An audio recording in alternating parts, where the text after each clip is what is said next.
va au-delà, il est même parfois qualifié de sanguinaire. Car Solgader, avant même la révolution islamique de 79, était dans la lutte armée. C'est lui qui crée les milices chargées des actions clandestines, qui pilote les attentats et les sabotages, ce qui lui vaudra une ascension éclair. Il est chargé de la fondateur avec Qassem Soleimani, tué par les États-Unis lors d'un raid de drone en 2020. Il est ensuite parrainé par cet homme, Mohsen Rezaï, un autre radical, connu pour avoir fait tuer son propre fils opposant au régime. Un peu plus tard, Solgader est propulsé, commandant adjoint des gardiens de la Révolution, l'armée idéologique du régime, plus particulièrement chargé de la sécurité intérieure. Il devient donc numéro 2 des Pasdaran. Et c'est à ce moment-là qu'on lui attribue les massacres à la chaîne, des assassinats ciblés de réformateurs, entre guillemets. Il dirige aussi la répression contre les manifestations étudiantes de 99, assauts dans les dortoirs, passage à tabac, étudiants jetés par-dessus des balcons. C'était ça, sa doctrine. En 2005, quand Ahmadinejad devient président, ils sont autour des piliers des Pasdaran, dont Solgader, qui devient vice-ministre de l'Intérieur. Et c'est à nouveau lui qui mène la répression contre le mouvement vert en 2009. Nouvelle promotion, il devient vice-chef de l'appareil judiciaire, adjoint d'un certain Sadegh Larijani, frère d'Ali. C'est donc un proche de la famille. Et il lui succède donc aujourd'hui à Ali Larijani. Effectivement, il prend la tête du Conseil suprême de sécurité nationale, la plus haute instance de sécurité. Décision prise par le président Massoud Pezeshkian, annoncée par la télévision d'État. Faut-il y voir une coïncidence? Cette nomination intervient quelques heures à peine après que les États-Unis aient nommé comme interlocuteur privilégié un certain Mohammad Khalibaf, un homme sur lequel il pensait pouvoir s'appuyer, potentiel futur dirigeant. Lui n'est pas sanctionné par les États-Unis. Or, c'est le cas de Solgader. Et voilà qu'aujourd'hui, Khalibaf salue la nomination de son ami de longue date. Il félicite ce combattant infatigable, animé d'un esprit révolutionnaire et djihadiste qui guidera l'Iran vers la confrontation avec l'atrocité américano-sioniste. Je cite, un exemple clair de vertu. Merci Justine. Bon, alors on a un révolutionnaire djihadiste, les massacres à la chaîne, le sanguinaire. Qu'est-ce que ça nous dit de l'évolution de ce régime assassinat, mort après mort, disparition après disparition, François? Mais comme toujours, ça amène à s'interroger sur ce qui se passe dans la petite tête des Américains. Khalibaf n'était vraiment pas un homme modéré. Khalibaf, ancien maire de Téhéran, qui a toujours voulu être calife à la place du calife, est un homme de la même eau que tous ceux dont on a cité le nom il y a quelques instants. Et lorsqu'il fait l'éloge funèbre, pas encore funèbre, mais prometteur de celui qui succède à Larijani, on voit quel genre d'homme c'est. D'utiliser le mot djihadiste comme un compliment pour désigner quelqu'un, c'est relativement rare. Il faut le faire. Alors voilà le genre d'homme avec lequel les Américains considéraient que c'était une bonne idée de livrer son nom sur la place publique. On continue d'être consterné par la façon dont cette affaire est gérée par les Américains. Daphné? Deux remarques. Là, en fait, on reste dans la même veine. C'est effectivement, comme vous l'avez dit, un message très clair des Iraniens sur la résilience de leur régime, de leur système institutionnel. Et finalement, ça rappelle un peu le mythe grec de l'hydre de Lerne. Vous savez, ce monstre à plusieurs têtes de serpent. Dès qu'on en coupe une, plusieurs repoussent. Donc, ça donne une façon une forme d'invulnérabilité, d'image d'invulnérabilité. Et deuxième point, on remarque que le régime continue dans sa lancée à privilégier la nomination de cette grande famille des gardiens de la Révolution. Au fil des semaines, au fil des remplacements des dignitaires iraniens, on voit que ces hommes ont tous le même profil. Ce sont des anciens commandants des gardiens de la Révolution, ce sont souvent d'anciens vétérans de la guerre Iran-Irak, ce sont des gens qui ont participé à des postes importants au sein de ministères comme le successeur de Larijani, il a travaillé à l'intérieur, à la justice. On voit en fait que c'est vraiment vraiment les gardiens de la révolution qui prennent le pouvoir, alors qu'avant il y avait quand même une forme d'équilibre avec Khamenei, l'ancien guide suprême qui a été tué. On sent qu'ils ont pris en main le régime. Et ça, qu'est-ce que ça change, Daphné ? Alors, le fait que ce soit les gardiens de la Révolution, plus que, si je comprends bien, les mollahs, c'est-à-dire le clergé. Alors, ça veut dire quand même la main mise sur l'appareil répressif. Donc, ça veut dire quelque chose qui devient le cœur du pouvoir. Qui devient le cœur du pouvoir. Et il faut se rappeler que les gardiens de la Révolution, ce n'est pas que ça. Ce n'est pas qu'un appareil répressif.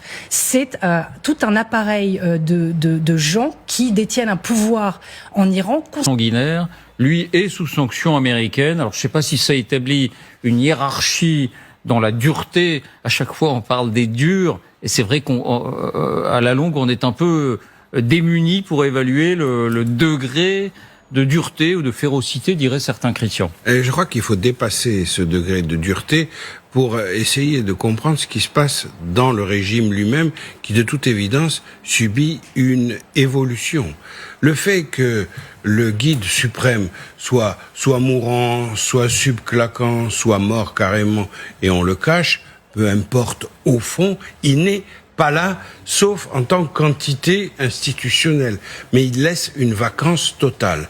Donc ça permet la montée, effectivement, comme Daphné l'a dit, d'anciens responsables, ou des responsables tout court d'ailleurs, pas nécessairement anciens, des gardiens de la Révolution. Mais ça explique aussi que le régime est en train de muter. Et il mute vers une dictature, de toute évidence, militaro, gardien de la Révolution, et ça, c'est en cours. Et à mains égards, la personnalité flageolante du fils Khamenei est quelque chose qui arrange énormément de gens pour assurer la mutation du système. Petit à petit, l'aspect religieux, moral, le fameux principe de la loi religieuse qui prévaut sur la loi civile, tout ça est en train de basculer. Donc la modification de l'institution se fait à travers la nomination de Mohammad Barer Zolradr, qui est quelqu'un qui incarne complètement cette mutation-là. Le deuxième élément, c'est que Larijani était réputé expert, ce qu'il était, très grand connaisseur du dossier, et que à la tête du Conseil suprême de la sécurité nationale, Zolradr va devoir gérer notamment tout principe ou esquisse ou ébauche, même fantomatique, de discussion. Avec les Américains, notamment. C'est-à-dire c'est lui qui prendra le relais. Mais c'est évident. Et plus le président du Parlement. Moi, je suis frappé par le fait que Larijani avait laissé un vide.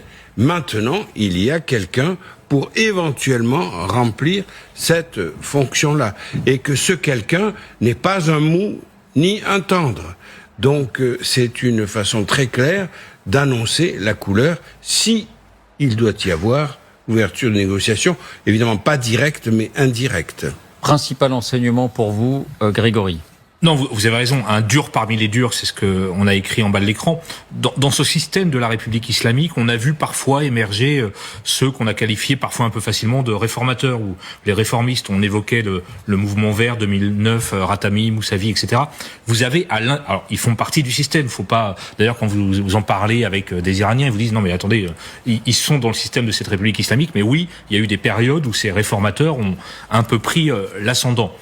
Ratami, Moussavi et d'autres.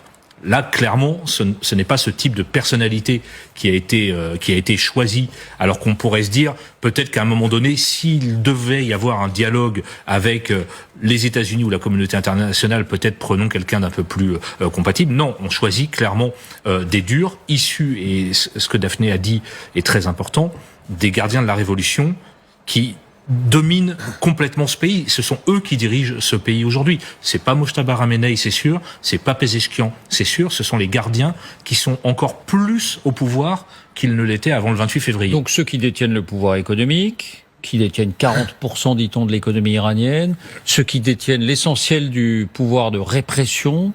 Oui. Donc concrètement, qu'est-ce que ça décide pour leur violence et l'aspect sanguinaire de certains personnages? C'est assez troublant d'imaginer qu'après 25 jours de guerre, ce sont eux maintenant qui dirigent l'Iran.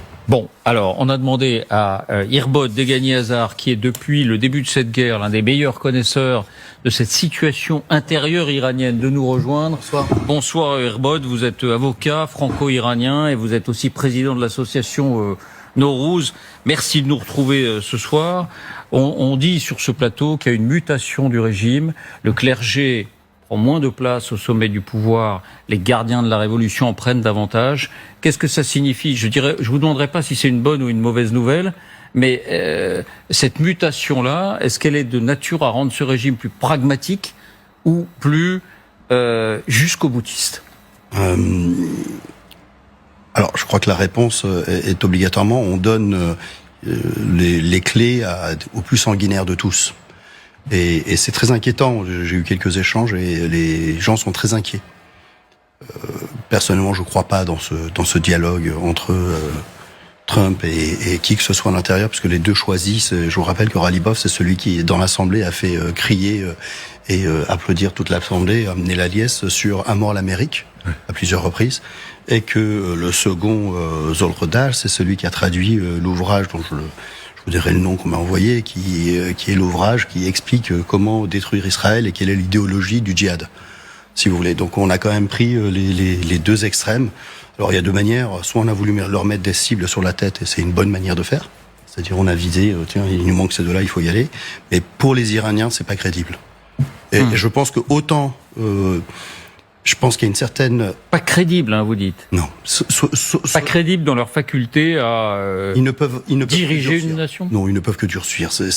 Ils n'ont jamais rien dirigé. Quand vous voyez la gestion de toutes les crises qu'ils ont eu à faire, pour Ralivov, c'était en 99, je crois que je vous en parlais tout à l'heure, c'était de jeter les étudiants par le toit de l'université, plutôt que d'essayer de régler une crise. Ce sont les plus sanguinaires qu'on a aujourd'hui. Donc si la question c'est de savoir si on donne les clés ou on veut faire peur en disant que c'est les gardiens de la Révolution, clairement, et les plus durs des gardiens de la Révolution, donc les plus sanguinaires qui vont avoir les clés de la maison. Oui, je pense que les Iraniens ont une certaine patience et une résilience à accepter, y compris des bombardements. Hier, ça a tapé, vraiment, les bombardements étaient très intenses en Iran, à Téhéran, par exemple. Hier soir. C'était très intense donc ça, c'est côté israélien, Téhéran. Je suis pas sûr, parce qu'on me dit en même temps que... Alors, il paraît que c'est côté israélien, mais on me dit en même temps que les Israéliens ciblent plutôt, alors que les Américains font tapis. Donc, je suis moins sûr, je suis pas un expert terrain, mais ce que j'entends, moi, c'est qu'il y a plus des éléments ciblés d'un côté et plus des bombardements lourds de l'autre côté. Et c'est comme ça que les choses se font, mais... Je crois que la question se pose même pas là. Je voulais même pas venir là. Je voulais juste dire que autant les Iraniens sont résilients, ont accepté de payer le prix de la liberté, autant si c'est payer le prix pour retrouver les plus sanguinaires, je pense que ça va créer beaucoup de déceptions et on n'est pas prêt à ça. Alors, il y a un chercheur américain de l'université du Missouri qui disait récemment à nos confrères du Monde, Merzad Boroujerdi, qui disait on peut éliminer les dirigeants qu'on veut. L'Iran dispose d'une élite politique de quelques 2800 personnes. Autrement dit, il semblait dire que cette politique-là, d'aller toucher la tête du régime, les têtes du régime, étaient vouées à l'échec parce que voilà, il y aurait ce vivier de 2800 personnes. Est-ce que ça correspond à quelque chose que vous imaginez ? Je sais qu'à Evini, il y a 15 000 personnes qui sont capables de faire de la politique et libérer et qui sont capables de faire peser une voix. C'est un peu notre Bastille à nous. Hein. Donc, qu'est-ce que vous voulez que je vous dise ? Je sais pas d'où vient ce chiffre. C'est vrai qu'il y a beaucoup d'étudiants. Les universités sont chargées. Les Iraniens aiment s'instruire, mais c'est historique. C'est dans la culture. Il y a l'équivalent je crois qu'on disait le chiffre qu'il y a autant d'ingénieurs qui sortent chaque année en Iran qu'en Europe. J'imagine que dans les sciences politiques, ça doit être pareil. Mais est-ce que pour autant on est obligé de faire les poupées russes et à chaque fois aller au pire ? Même si je pense qu'il n'y a pas de pire ou de meilleur, que c'est l'idéologie qu'il faut effacer. Parce que cette idéologie par nature, et je ne sais plus qui parlait de l'armée idéologique, hein, c'est écrit dans la constitution iranienne, les gardiens de la révolution, c'est-à-dire les deux têtes de la même entité, représentent l'armée idéologique, et c'est dans la constitution, je le dis à chaque fois, qu'il y a le lourd fardeau de la protection intérieure et du développement idéologique à l'extérieur. C'est écrit tel quel. La définition, je l'ai faite une fois, j'ai été assez long, je ne vais pas revenir, avec cette notion de djihad universel. François et Grégory. Oui, dans ce chiffre que vous citiez, David, j'imagine qu'il s'applique au régime, non pas à ses opposants. Je crois qu'il y a de très nombreux opposants qui seraient parfaitement capables d'opérer politiquement le moment venu. Mais dans le régime, on met en exergue aujourd'hui ceux qui n'ont aucune expérience de la négociation avec l'extérieur. Les gens dont on a cité le nom, en dehors y compris celui de Calibaf, ils n'ont pas d'histoire de la négociation qui a eu lieu pendant quand même une bonne douzaine d'années avec des éclipses entre les Européens et les Iraniens, entre les Américains et les Iraniens. Là, ceux-là ont été en grande partie éliminés, soit à travers l'opération d'élimination du programme nucléaire par les Israéliens, les assassinats ciblés, soit dans la phase plus récente où tous les dirigeants ayant une certaine expérience de la négo, à part Arakchi, il reste Arakchi, qui est encore le ministre des Affaires étrangères. Il reste lui, par exemple, Larijani, qui était un véritable expert, comme vous le rappeliez tout à l'heure. Larijani, on l'a éliminé. Si on est comme Trump et si on cherche une voie de sortie, à négocier le cas échéant pour faire un great deal, comme celui qu'il a évoqué hier, vous avez besoin de gens comme Larijani. Vous n'avez pas besoin de tortionnaires sanguinaires dont la seule expérience de la négociation, c'est de jeter des étudiants par-dessus les balcons. C'est là, les Américains et les Israéliens, sont en train de faciliter la fabrication d'un monstre politique de la part du régime iranien. Ce qui veut dire dans votre pensée, François, qu'il n'y a plus d'issue, il n'y a plus de possibilité réelle de négociation avec ce nouveau régime-là. C'est soit il tombe, soit cette guerre est perdue. Soit effectivement Trump décide d'arrêter les frais, qu'il a quand même envie de gagner les élections au mois de novembre prochain, et qu'il décide de rentrer chez lui. C'est tout à fait possible. Ça posera de très gros problèmes aux Israéliens, qui sont effectivement un peu inquiets à cette perspective. Mais c'est quand même ça qu'il a esquissé hier, au pied de l'avion. Alors aujourd'hui, comme à l'habitude, on va y venir. Il dit le contraire. Mais ça, c'est avant demain, parce que demain, il dira le contraire de ce qu'il a dit aujourd'hui. Mais Trump, s'il cherche une issue de sortie, il la rend extrêmement compliquée et probablement très lourde à supporter en termes de conséquences, à la fois pour l'image de l'Amérique et pour le peuple iranien. Oui, Grégory.